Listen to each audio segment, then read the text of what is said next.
What is up, y'all? It's your girl Brand New, and I'm back in a motherfucking building. This time I'm back for a recap of Real Housewives of Atlanta. This is season 11, episode 15. Honey, I don't know about you, but I cried during this episode. I'll get to the part where I cried at. First off, I want to shout out my girl Tamar Braxton. She won Big Brother.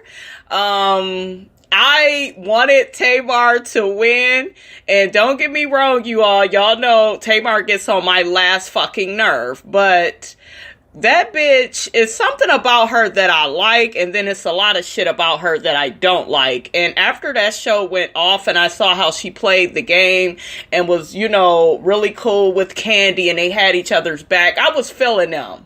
I would like for them to work together in the future, maybe doing some music or something together, but I was feeling their little bond that they had while they was in that motherfucking house. But yeah, after a while, I wanted like Tamar to win or Kandi, but then as the game kept going and Tamar kept winning some of the challenges, I noticed Kandi wasn't really winning none. I was like, Tamar has this. Because Tamar really likes the show. You could tell Kandi was just there to, make an appearance and try something new. It wasn't real. Kandi was out of her element. But I feel like her teaming up with Tamar, that kind of helped her stick around, longer in the house and stuff. So Tamar won that, honey. I was so happy for her. So happy. Lindsay Lohan, you shut your ass up. Don't be trying to come for Tamar. Toni Braxton and gathered Lindsay Lohan's ass. So girl, shut up. Your mother lost. Get over it. Shout out to my girl Cardi B for getting that Grammy, girl. You deserve it. My favorite song from Cardi B is that Drip Drip. I love that motherfucking song with her and the Migos. Takeoff did the motherfucking thing on that song, but I love that from Cardi B. A lot of people are up in arms about Cardi getting an award, but shit, she worked hard, you all, so let her ass celebrate. And I was shocked, though, that Nicki Minaj never received a Grammy. Now, that's kind of shady. Nicki definitely deserves one. But let's get off into the episode, honey. Okay, so episode starts out pretty much with Porsha and Dennis. They are shopping for their baby. They are excited the baby is coming. They are getting a new stroller and car seat, and they discovered that, Dennis, he needs to sell his house, that way that they can live in Porsha's house. And they kind of flash back to when Porsha bought the house and how she wanted to move her family in it, and everything is working out for her. I was so happy for Porsha, and I'll get to more of that later. Next we have Kandi and Todd. Kandi walks into the new old lady gang, and it is pretty much ready to go. They're ready to start serving people and opening up the restaurant. Everything looks good. They got the TVs in. I still don't like the chair setup. I think she could make it a little bit more, I don't know. I think she could make it a little bit more cozy. Them damn chairs that she got, it just serves me lunchroom. But, y'all know Kandi is into saving a coin, honey. That's why Kandi always got coins. So I ain't mad at y'all. She gets to talking to Todd about the surrogate that they're going to get to carry their babies. Like I said before, I don't think Kandi should have any more kids. You already feel guilty for being gone. If you didn't feel so guilty, I probably wouldn't have an issue with you being, having some more kids, but you seem like you struggle with that, Kandi. Like you have a lot of mom guilt because you have a lot of work projects and then you can't really be there with your kids. So I'm just trying to figure out how you go balance all of that. I really don't feel like they need an extra 2-3 kids. I just really like her schedule, you all, is so busy. Now, if she kind of served me, oh, I'm going to be at the house more. Oh, I'm going to take the kids with me when I travel and have my net. Like, if she served me that, then I would be cool with it. But Kandi does not have a good work and family balance. And I feel like she needs to really organize that first before they have any more kids. Anyways, Todd, he's feeling all kind of way, honey, because he just like, well, I don't really want to have a relationship with the surrogate, and I'm feeling funny about that. Can't I just come around when after she had a baby? And, I kind of feel Todd on that because it is a new process, and he kind of wants Kandi to just stay in touch with the lady. And I kind of feel Todd. It is an awkward, already enough situation. So it'll be interesting to see how they work all of that out. The next scene, we have NeNe and Greg. This is the day he's getting ready to prepare for surgery. He's going to be having surgery to remove his colostomy bag. And y'all know I love NeNe. Y'all know she's my favorite. Y'all know that my heart goes out to her. But at this point, NeNe, you coming off very selfish. And here's why. She's driving Greg to the appointment.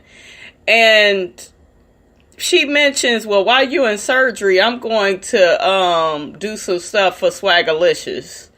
NeNe, that can't wait. Like, your man is in surgery. What if something goes wrong? What if he passes away? Like, what if? NeNe, come on, NeNe. Come on. And then she kept mentioning and kept trying to make a point of, well, we had issues before he had cancer. And I kind of feel like she was saying that so we could kind of excuse her tone and the language she's using and the way she's using it. But NeNe, you are not looking good, honey. This does not make you look good. It's coming off like, yes, I love Greg, but since he can't really cater to me anymore and he's just sick all the time, he's a grouch. I don't want to be bothered with him. Like, don't get me wrong, you all. I know it could be hard taking care of people. I have been a caretaker in my life a couple of times, and I really like that type of job, but it's very hard. People can curse at you, get mad at you, they can throw things at you, it's a lot that comes with it. But with this situation, it's like, this is your husband and you sitting up here talking about you need to rearrange your damn store and shit while he's in one of the biggest, I don't know. He's fighting one of the biggest battles of his life and he could possibly lose his life. It's just like, NeNe, where's your sincerity? Where's your sensitivity? And in the car, Greg is kind of looking at her like, what's wrong? What's the problem? And then NeNe, I just got a lot going on. This is just so much for me. And, and she's all in her confessional. I've been going through this for so long and I haven't been happy. And NeNe, this is life. You're not going to be happy all the time. You got all the fucking money in the world and it's like, I don't know, you all. Like, I was a big advocate, I will say, for them putting this on TV because I felt like we all could learn something because we never know what the future holds. We don't know if we're going to be sick in the future. Our kids or maybe another family member, like, maybe we can learn how to deal with this situation. But shit, the more, NeNe, the more we pay attention to you, sis, we're learning what not to do, how not to act, and I get you all. She's going through a lot. She's probably not receiving the love and the sex and the attention. But NeNe, that's what counseling and therapists are for. You have a good support system, and Marlo and Cynthia, well, probably more or less Cynthia. But shit, hell, even Marlo, I think showed up to the hospital and shit after his surgery and shit. Like, come on. Those are real friends. Okay? So it's just like, it's not, I don't know. It's just not right. And then y'all know we got the upcoming episode where her and Marlo go get into it. And Marlo is looking like, shit, Brent going through it, Greg you ain't the only one that's going through it and got like, I can't wait to see how that is going to play out. Of course I'm team NeNe, that's my girl, but Marlo may be telling NeNe some of the shit that she need to hear. But it was hard watching and seeing you all because she looks so selfish. And let me say this, if the situation was on the other motherfucking foot, I doubt Greg would treat her like this. I fucking highly doubt it. But it's like, now that Greg is sick and he's no longer that cater to you, Greg, and it's all about you, NeNe. And, it's like now that he's withering away from that, it's like NeNe is getting scared and fearful, and she's acting just selfish. Like, well, who's going to be there for me? Bitch, your family needs you to be there for them. Okay, this is like a spiritual awakening that you are going through, and you need to just deal with it better. You got all the money in the world to help fix this situation. It ain't gonna fix everything, okay? Ain't gonna fix everything, but hell, you, unlike most people, you got money for a therapist, a counselor. Shit, you got, money for a lot of different things to help facilitate this situation in a better way, and you just keep complaining. I'm like getting sick of it. Did y'all hear that part where Greg said, well, can you get my bag? And she just sat in that car and looked at him. I said, NeNe, get your ass up. Get the man bag, girl. Next, we got Eva and her family. She cooking tacos, honey. Some man that's helping with the wedding. He's going to be doing the music part of it. He's trying to get the music situated for Eva and her fiance. Eva wants a lot of Nicki Minaj. Her man wants something else. And Eva is just like, no, honey, we need to have my playlist on deck because my playlist is better. Did y'all check out Eva's kids? Those kids are so freaking adorable. That Marley is so pretty. She has Eva's color. She looks like Kevin McCall, who is freaking gorgeous. He crazy as hell, but that damn Kevin fine as hell, y'all.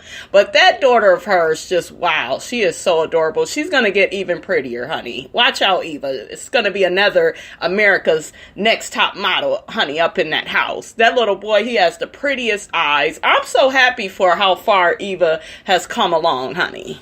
So next we have Shamari, Dennis, Porsha, and Ronnie DeVoe, honey. They all are together doing some indoor go-karting.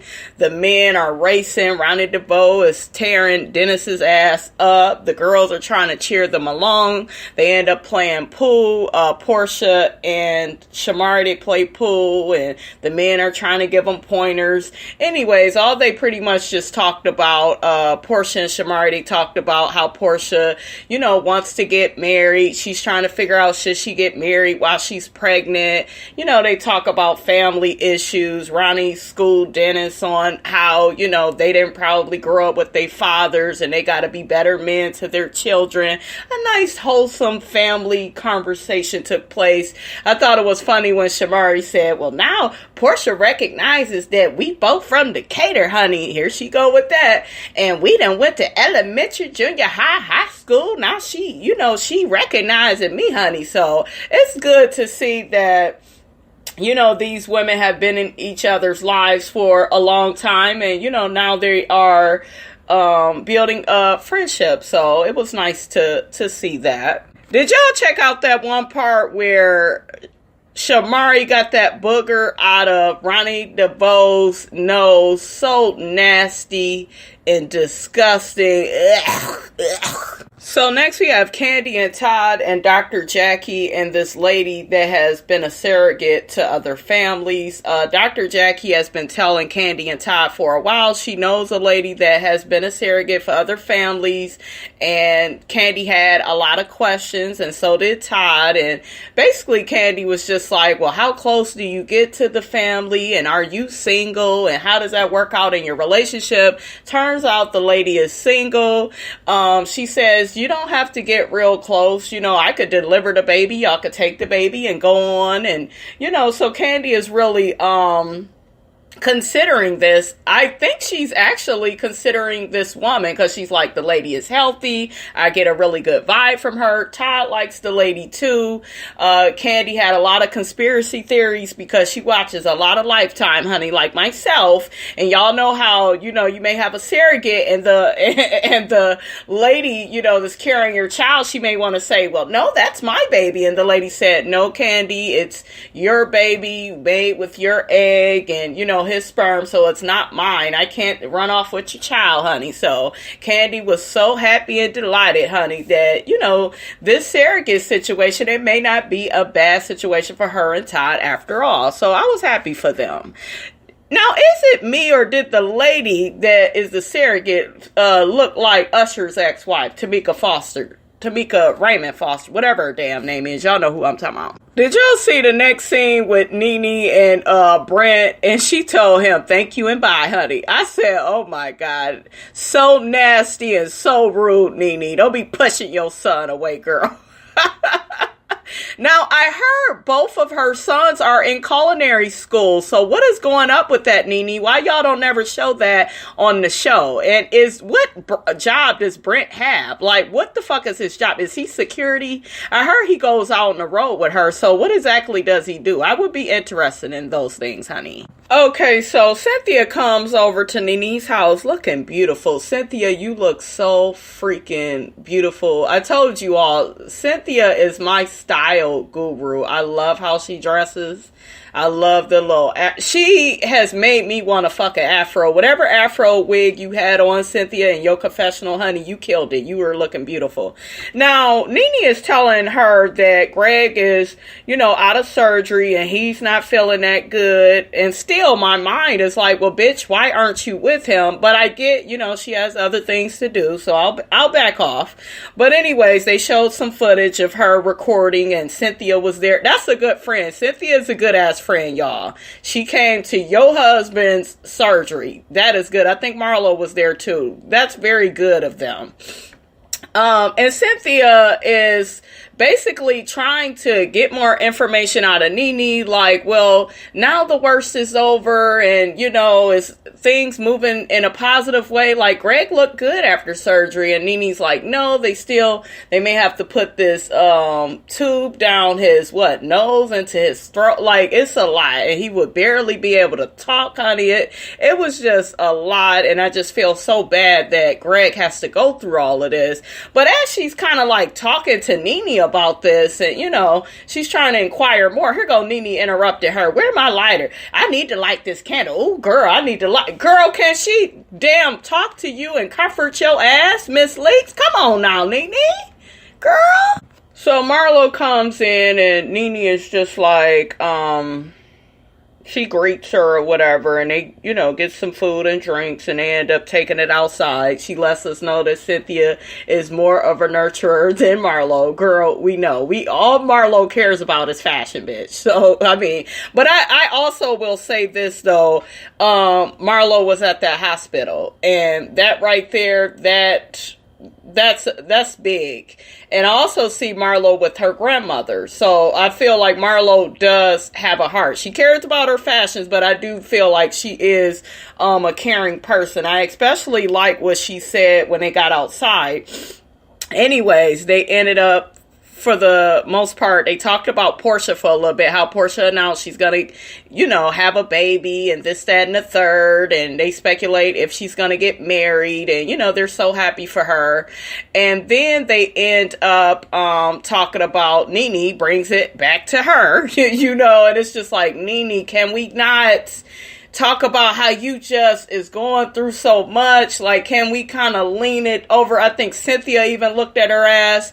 Anyways, NeNe gets to letting them know how Greg, she understands Greg is sick and he got his little sick thing that he's going through. I did not like, you all, how she was talking about it. It just, I know he's going through that, but what about me? And what about me? And it's like, bitch, it's not about you. And maybe this is happening because you think that everything is about you, and it's not. This is your time to be the caretaker. Well, I just feel like nobody has really been there for me. Bitch, you got two friends on the side of you. What more do you want? And you got a boatload full of fucking money. There are people that are making it with less than what you have, bitch, and you still complaining. You got your son. Well, I ain't had no man up in this house.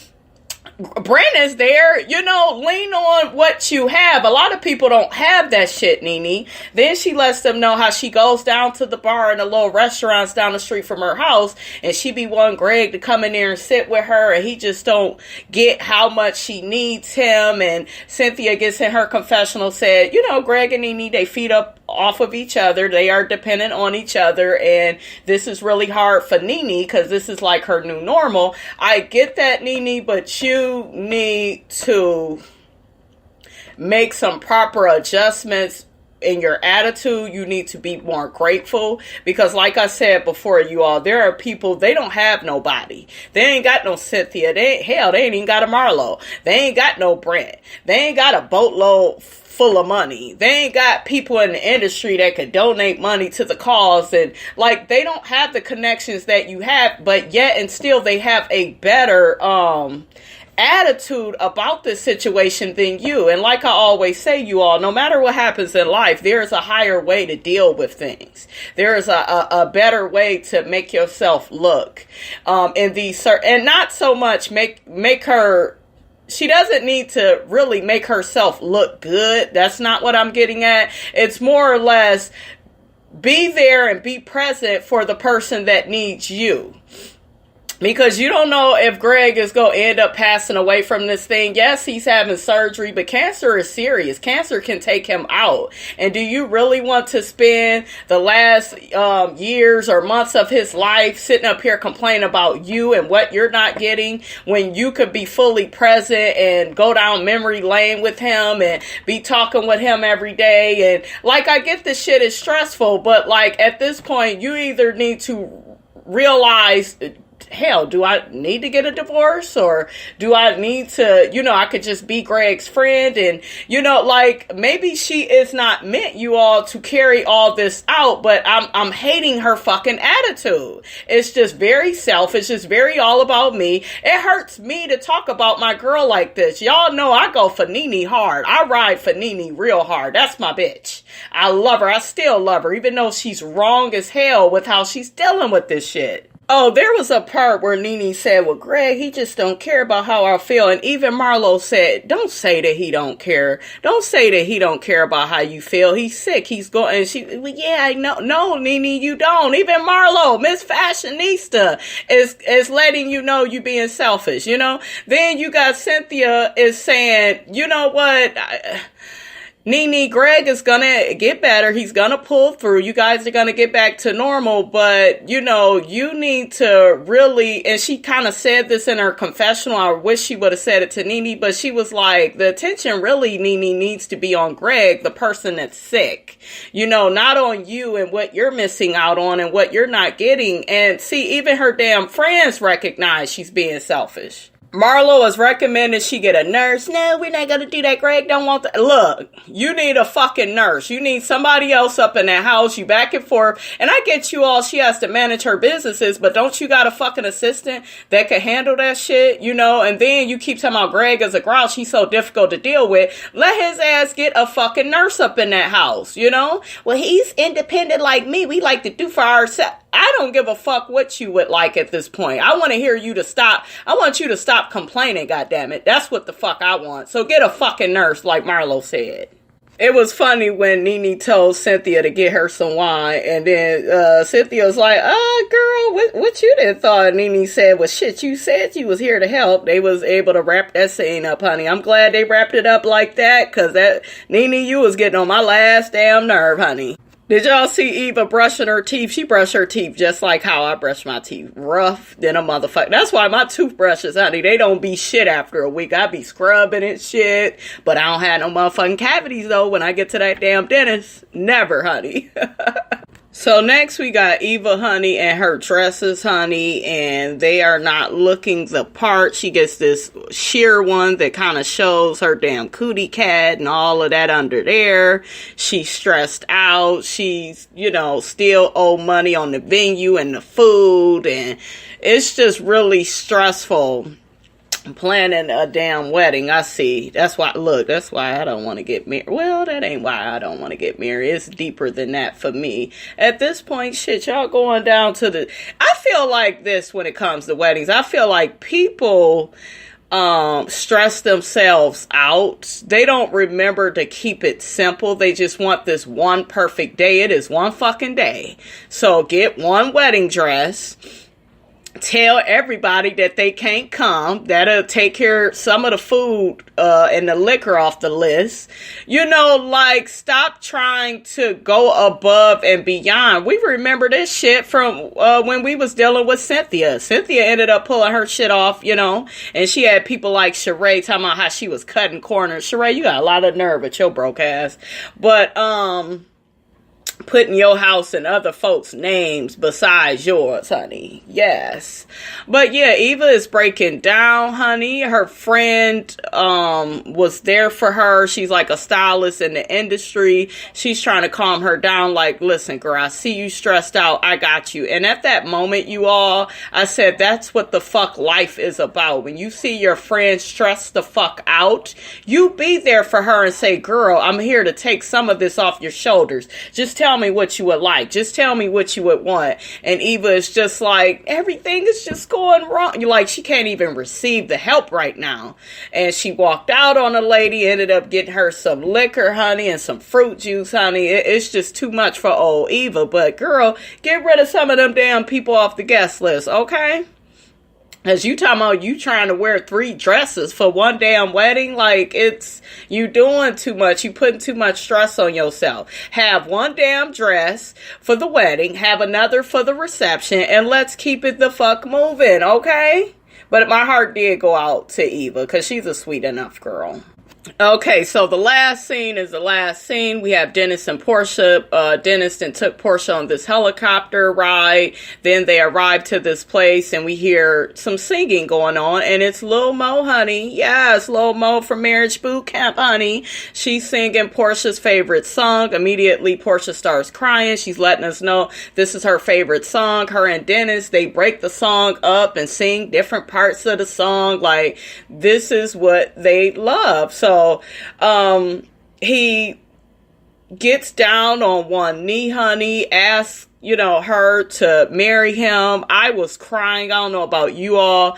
And I cried for the fact that I watched this woman get dogged out by Cordell. I watched Cordell pretty much let the world know he's getting a divorce on Twitter, which is embarrassing. Porsha has went through a lot of shit since she has gotten on this show. You know, yeah, she didn't got into it with the women, but, you know, some of the shit wasn't her fault. You know, certain times they were ganging up on her. The shit was unfair, and it's just such a blessing to see her life come full circle. And we all have our doubts about Dennis. But one thing I will say about Dennis that I truly rock with is this man goes out of his way to make this woman happy. It's not in a controlling way, in a dictator way like Cordell. You know, it's in a loving way. He seems gentler, a little bit of a womanizer though, Dennis. I hope you done worked on them ways, honey. But for the most part, I do feel like he really cares for Porsha. He loves her. He wants this baby. He wants a future with her. He's willing to sell his place and move into her place. Like, Dennis is that dude. And, you know, Porsha been trying to tell us he's that dude, but, you know, certain shit made him look a certain way. I mean, we don't know what the future may hold, but right now I'm very happy for Porsha. Like, it's such a blessing to see somebody's life come full circle, to see them get knocked down, and like, now she's that winner. You know, she's about to have this baby, and it's going to be a little girl, and she's going to have the wedding of her dreams. She's with the man that truly loves and cares for her, honey. I'm so happy for you, Porsha. I cried my little eyes out, honey. I said, I ain't gonna be up here doing this with y'all, but, you know, I was crying because I was so fucking happy for her. So kudos to you, Porsha. That was Real Housewives of Atlanta, you guys. Don't forget to like, comment, and subscribe. It is your girl, Brand New, and I am out.